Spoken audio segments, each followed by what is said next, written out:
Good morning. Good to be back with you again. You know, some people ask, do you write your own stories? Well, I make up some of my own, some I retell that I've heard other places. Don't say that I write them because I hardly ever write anything down. You might want to tell it a little different next time. This one, though, I made up there at the house a couple of years ago. I don't know where the idea really came from. My manager was there that day. That's my youngest granddaughter, Drew Farley. And she helped me with this one. So she always says that if I tell this one, I have to tell that she is the co-author of this one. So if you see Drew, you can tell her that you heard the story about the ring. A gentleman was asked a few years ago to take a car to Oklahoma City from here in Tennessee. The reason was a man and his wife had moved to Oklahoma City. They had 3 vehicles. They each drove one out there, but they couldn't drive all 3 of them.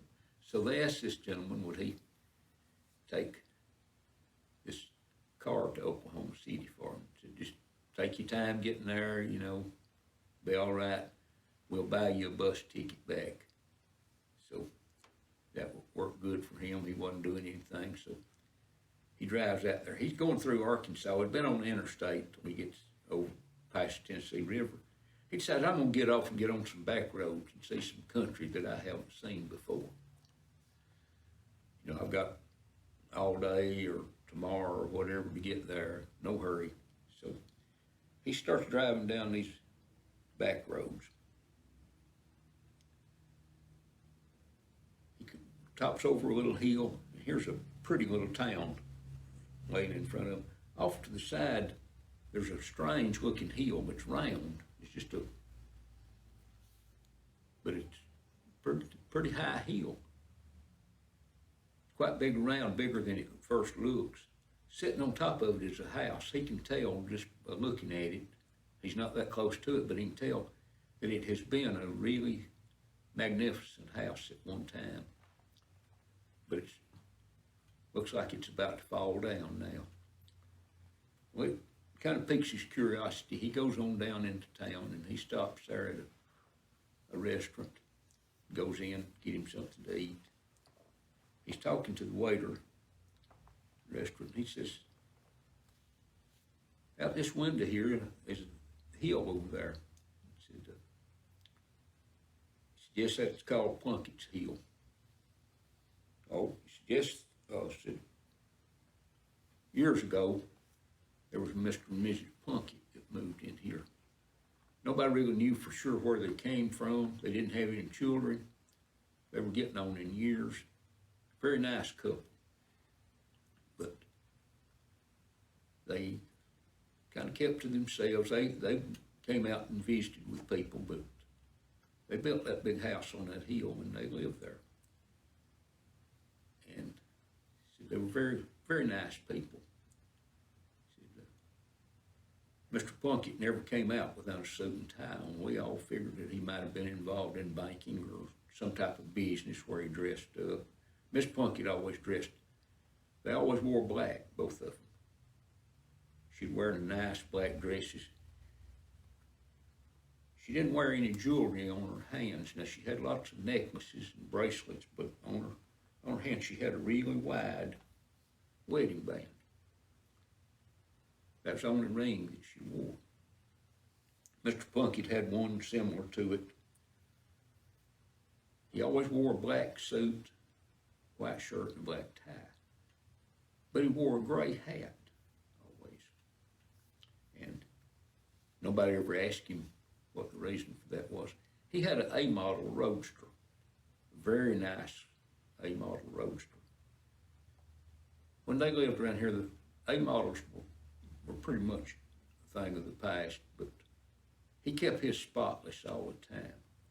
They would drive it to church on Sunday. And when people were having special occasions like a wedding or something, they would ask Mr. Plunkett to bring the bride to the church in the A-model. Take the married couple away. to their hall, wherever they might have been having a reception in the A model. He was always glad to do it. He loved to show off his car. Well, Mr. Plunkett got sick and he died. Doctors tried to do all they could for him, but he passed away. Mrs. Plunkett continued to live there. She didn't drive. She locked up the garage where the A model was. She would have someone to come and check on it occasionally, but it was never driven anymore. She would walk down the hill. The road came around the hill, quite a lengthy road, but she would walk down the hill and out to a street and come to the store every day. She'd come to the store and kids would meet her and everyone called her Granny Plunkett. She loved for the children to come meet her, and she would always carry a little sack of candy. She'd give every child that she met a piece of candy. Everyone liked her. There's a guy came to town. He was kind of passing through.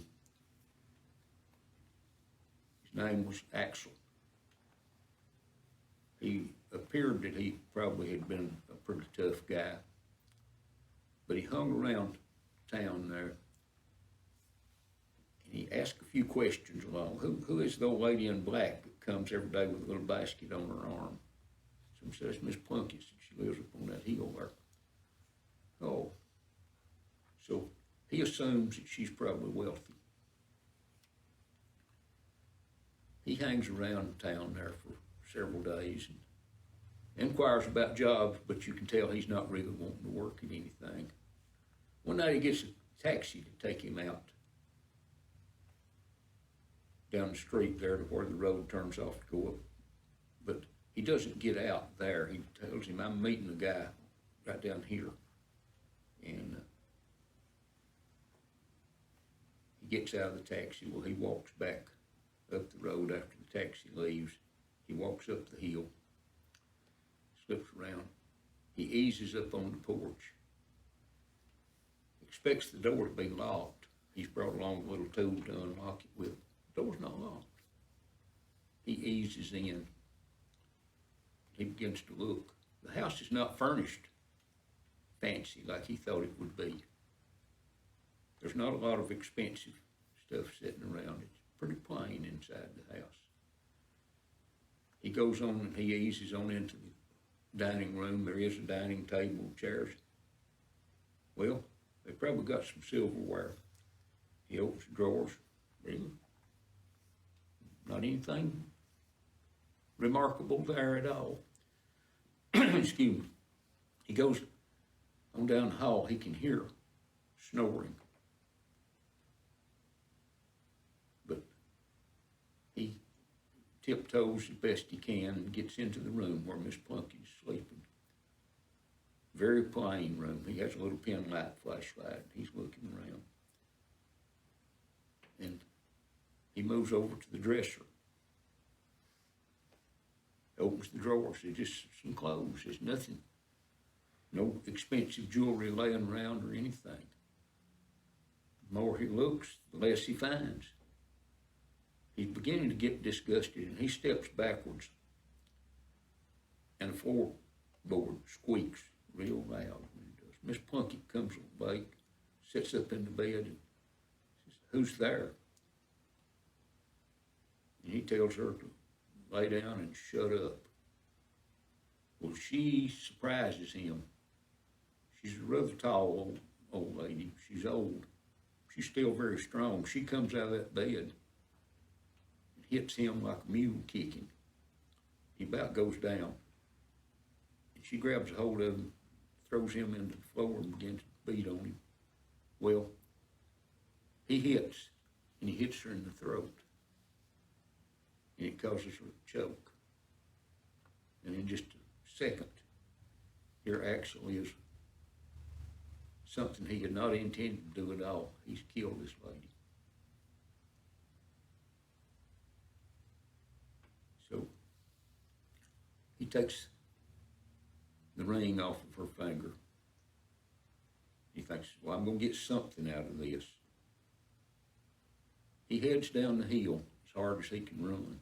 Falls a couple of times because he can't see where he's going very well. He gets down there. He has told the taxi to come back and pick him up in about 2 hours. Well, he gets back there just about time for the taxi to get there. He gets in the car. They start up the road. When they get near the Plunkett driveway, where it leads off to go up the hill, there's an old lady standing on the side of the road. The cab driver said, my goodness, what's that lady doing out here in the middle of the night? I need to see what the problem is. So he stops. She says, I've got a little problem and I don't know what to do. And he said, well, get in the back seat here, honey. Puts her in the back seat with him. He starts on. Immediately the lady scoots over all the way against Axel. And she starts to take hold of him. He panics. He throws the door open and he jumps out. Right into the path of a car that's coming from the other way. The car runs over him and keeps going. Cab driver gets out. He calls. He sees immediately there's nothing to be done for Axel. He had been run down. Police get there. He goes back to the car to check on the lady. There's nobody in the car.